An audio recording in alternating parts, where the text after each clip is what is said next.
Here we are at the Ratliff Homestead. Again, we live out in the country south of town. We've talked kind of about this in social studies class, where I live right off of Highway 5. And what I've decided to do is last year we did some yard work, and so this is what it looked like. You can see some of the dead spots in the grass still. So we've got to put grass seed on those spots this year. So what Mrs. Ratliff and I decided to do was go ahead and plant a garden. So these numbers are going to be pretty important as we get to the math today. The garden here is going to be running from east to west, 25 feet long.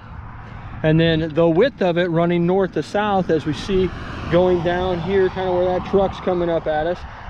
I'm going to stop at 100 feet. So I came out with the tape measure and I measured 25 by 100.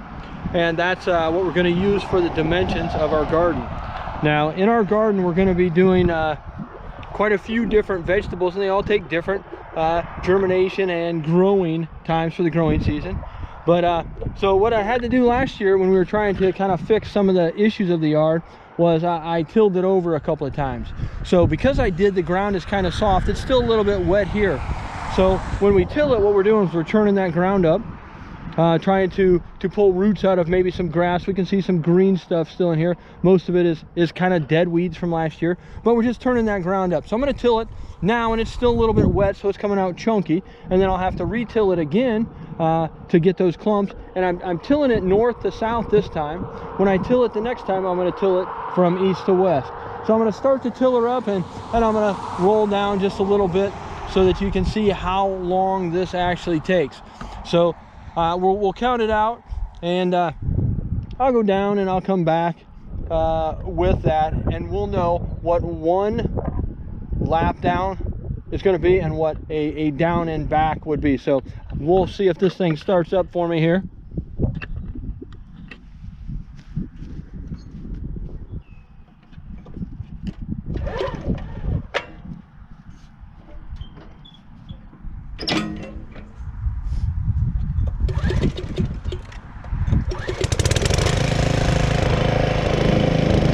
That's always a good sign when it starts.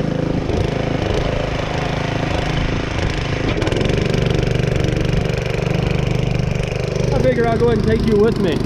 So it doesn't move very quick. And we can see the ground. After we get past it, we can see that it's being kind of mulched up there. It's kind of being ground up by the blades of the tiller. So this is a self-propelled tiller, which is nice. So I'm going to try to see if I can get you down there.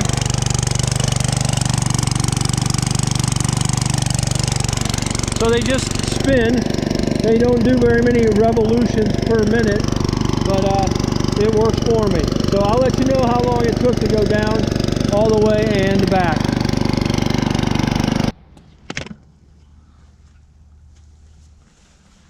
All right, so let's go over this one more time.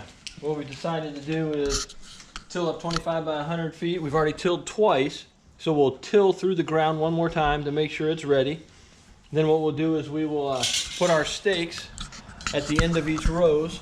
So we'll put our stakes, put a little X for our stakes, and we'll measure. Use our tape measures. We'll have one on each side. We can measure that to make sure that our lines are straight. You know how I like straight lines. So then we'll run a string line between the two, and that way when we go to use the garden tool here, we can dig into the ground in a straight line because it'll be with a line. We'll also leave that there until the plants start to grow a little bit, and then once they grow up to where the string is, we can remove it so we know where the row of vegetables are, and anything not in that row we can pull as weeds. So we'll do that all the way across.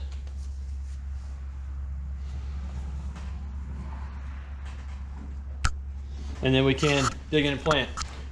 What we're going to do today though is, because it's still going to have some nights where it's cold and we want to make sure that we get good plants starting to grow, we're going to go ahead and go out and use the shovels, fill some buckets with dirt, bring those back in here, fill the bottom layer of our growing tubs with dirt.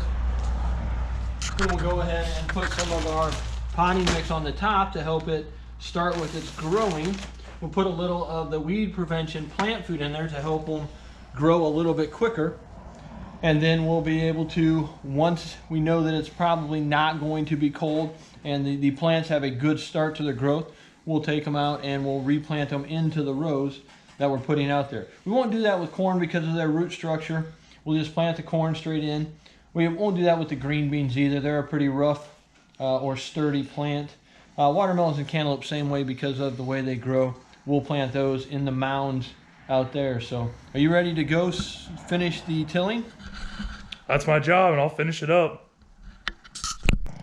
All right. So as you can see, the garden plot behind us, Mr. Youngblood finishing with the third tilling. We want to make sure that things were ground up pretty good.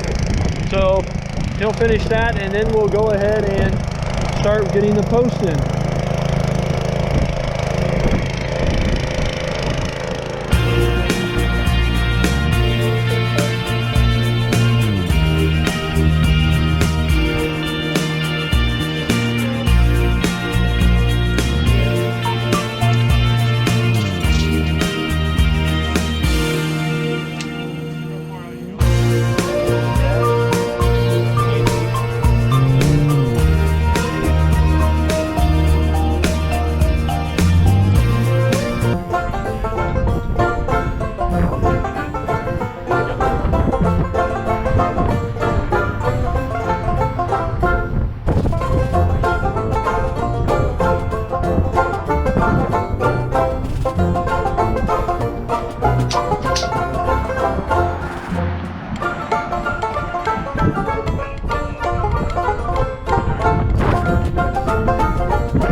So if you notice, he's going right along the line using that string as a guide to where to make this our little pit for putting the seeds so they're protected.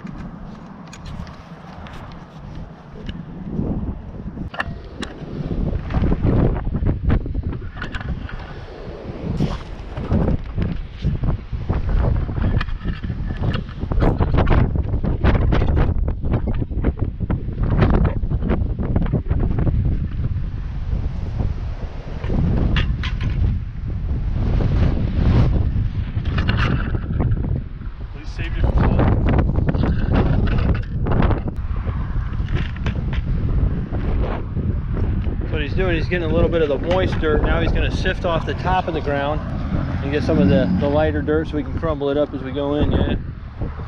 And get our starter planting boxes ready to go. So if you decide to plant your own garden, a lot of times people will put gardens in a little planter, and then they'll be able to keep track of it a little bit better and maybe put a little fence or cage around it. We'll put a fence around the garden out in the front yard. Once we get things planted, we don't want to be crawling over the top of it because I'm clumsy and I trip and fall and tear the fence down. But so a lot of times people will use just a potting mix, which we're going to put on the top.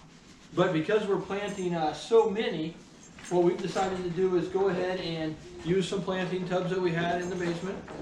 And we're filling them with a couple inches of dirt, and we're sifting them out. We're pulling all of the old roots out, throwing those down so that they don't start growing. So if it's green, we pull it out. And then we try to get all of the clumps kind of sifted out. So that's the first step in it.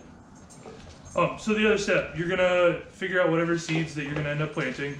So earlier you saw all of their choices there. So some of the ones that we just happened to pull out that we're gonna end up planting indoors before we move them outside would be, we have okra, tomato, and we've got some peppers, some asparagus, and the first three that I named, these are all, if you look on the back, it says it's got your depth for potting, which would be how deep in the soil you want to end up planting them. And the main reason we're not putting a whole bunch of soil in each of these potting,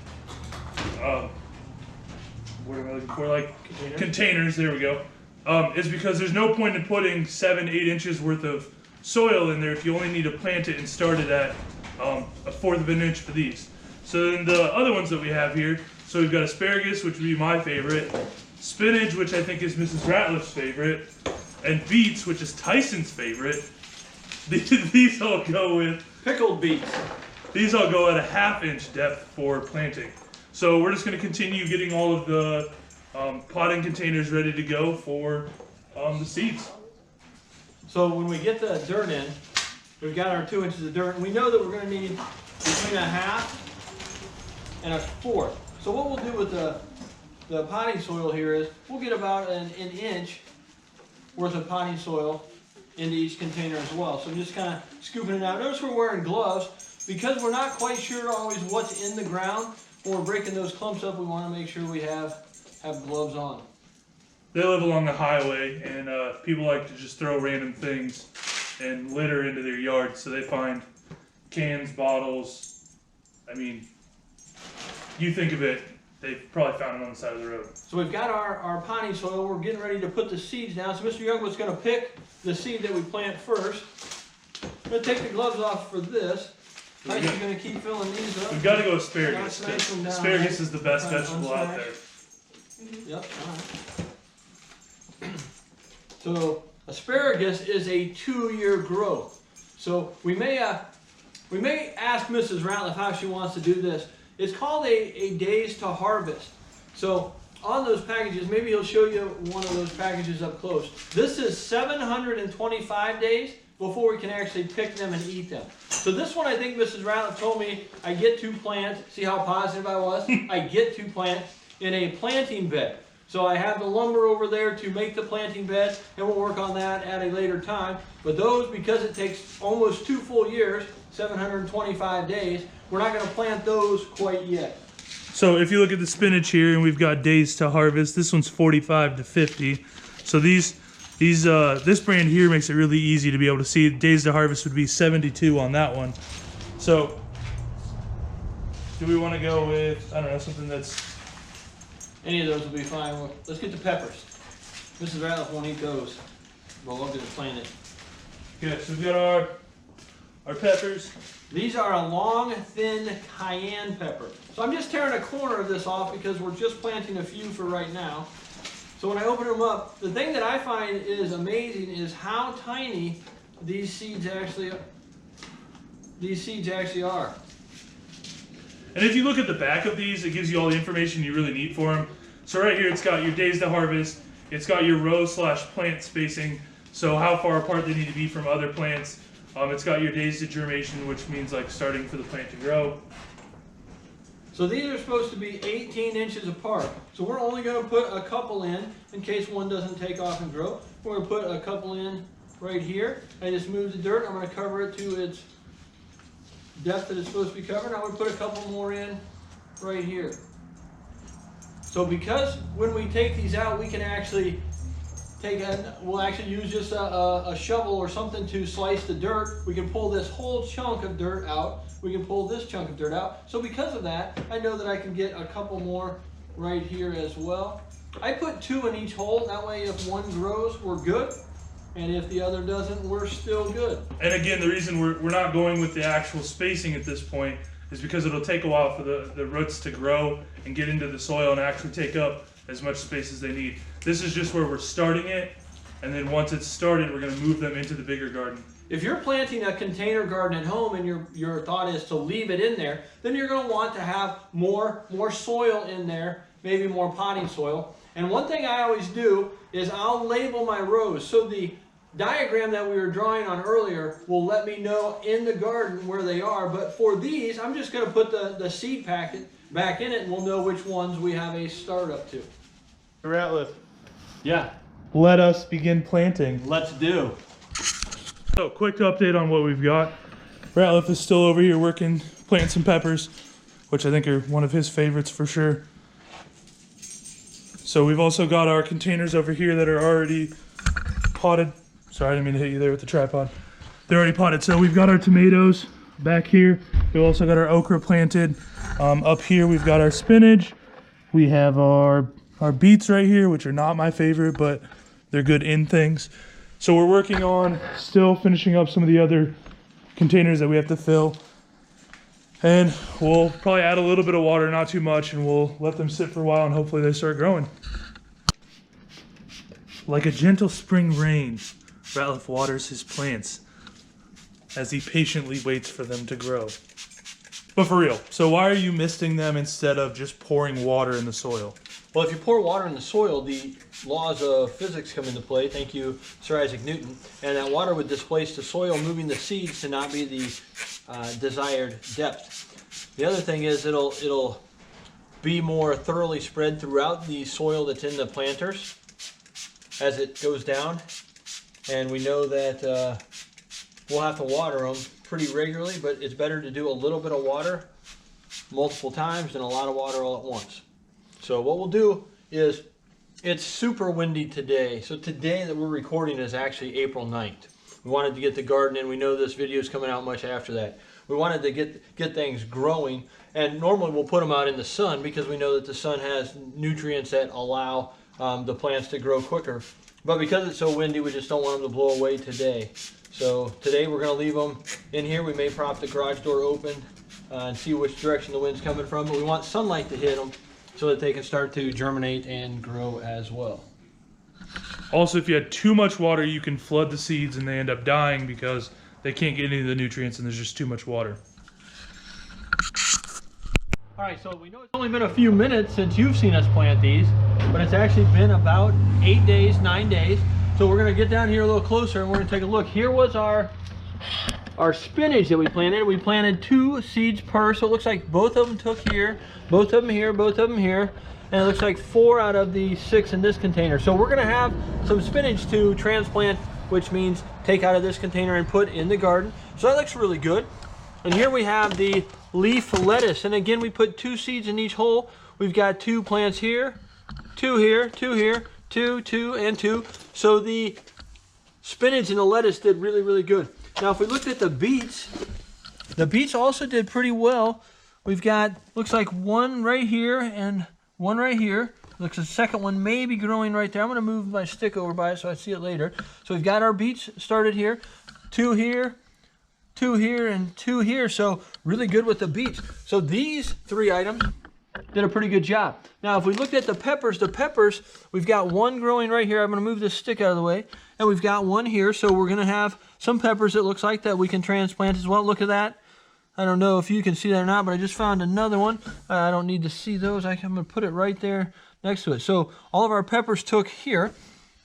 If we look over here, this is our tomatoes. Tomatoes are really tough for me. Normally I just buy plants, and you'll see that we've already planted some in there. We've got one tomato sprout right here, and then with our okra, down in the middle of those 3 toothpicks, we have some okra growing as well. So these not so good, but that's okay. We have quite a few of them that have started up. So when you plant in a garden, you plant seeds sometimes close together because you figure that some of them aren't going to make new plants. So I really like what we see here, and we'll get these transplanted probably in another 5 or 6 days. So as we walk out to the actual plot, the 25 by 100 or 2,500 square feet of garden, here's what we have so far. So we've got our nice little key so we know exactly where things are in case we forget. So these first 2 rows right here, this is where our corn will be growing, and we're trying to put them at the ends of things so that they get the most amount of sunlight, because they need a lot of sun to grow. And then after these 2 rows, we've got our green beans for about 3/4 of this 3rd row here, and then we've got some spinach at the ends of both of these next 2 rows. So we've also got our peas and our lettuce, and as you saw in there, we've got our lettuce growing pretty well already to start out with. So now we've got we're gonna have our onions and our radishes. And then I know Mr. Ratliff really likes snap peas, so we've got some sections for peas and some other empty spaces here for peppers that we're gonna move out here. And then we've got our tomatoes in these jugs. And earlier Mr. Ratliff was explaining that by putting these jugs on top of the tomato plants, it makes it so that animals cannot get to them, so they are more likely to grow. They're not gonna get destroyed by different animals eating them.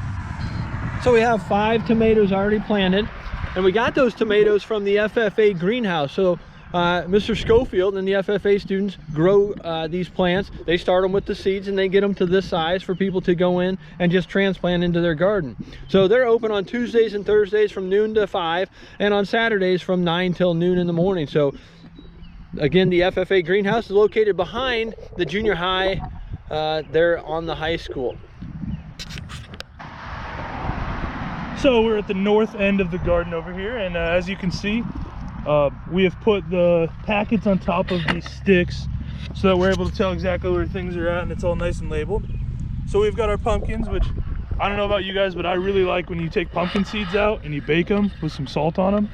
We've got our watermelon over here, take up some of that area.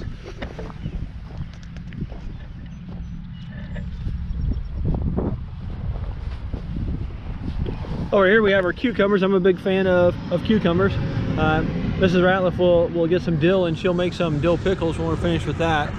As we look out over behind me here, then we also have some zucchini planted down on the end, and we have some cantaloupe. So we have some hills of cantaloupe. Now these are a little bit different. We put them in hills. Literally what it sounds like.